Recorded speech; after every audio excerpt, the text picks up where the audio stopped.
Ce vendredi 30 mars se tenait l'audience visant à examiner la requête de David et Laura, qui demandent le gel du patrimoine de leur père ainsi qu'un droit des regards sur son album posthume, Haute J de Nanterre. Durant celle-ci, leurs avocats ont soulevé une incohérence dans le discours de la partie adverse, un argument qu'ils ont étayé en s'appuyant sur le compte Instagram de Laetitia, mettant à mal sa défense. Pour l'avocat de Laetitia, Mohamir Azelani, Johnny Hallyday était avant tout un résident américain, c'est pourquoi cette procédure devrait, selon lui, relever du droit d'outre-Atlantique, qui, rappelons-le, autorise de déshériter un enfant contrairement au droit français. Le rocker a d'ailleurs obtenu sa carte de séjour, en 2007, avant de se voir attribuer le précieux sésame, la Green Card, en 2014, sans compter que son testament a été rédigé en Californie. Des arguments tangibles que l'avocate de David, Karine Picchio, a réfutés en s'appuyant sur le compte Instagram de Laetitia Hallyday, très active sur le réseau social.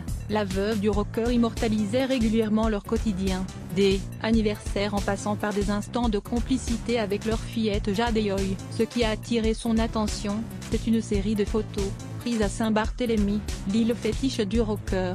Durant l'été 2017, le clan adverse a indiqué que si Johnny avait choisi de rester en France après la tournée des Vieilles Canailles, c'est parce qu'il était trop affaibli pour rentrer à Los Angeles.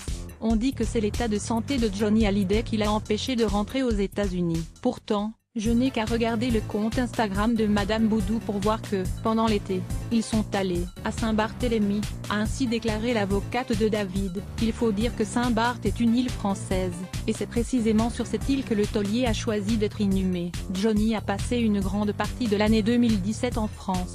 Il est mort en France, est enterré à Saint-Barthélemy, a-t-elle poursuivi. De simples photos qui pourraient donc coûter très cher à Laetitia si la Cour décide que cette affaire relève bel et bien du droit français.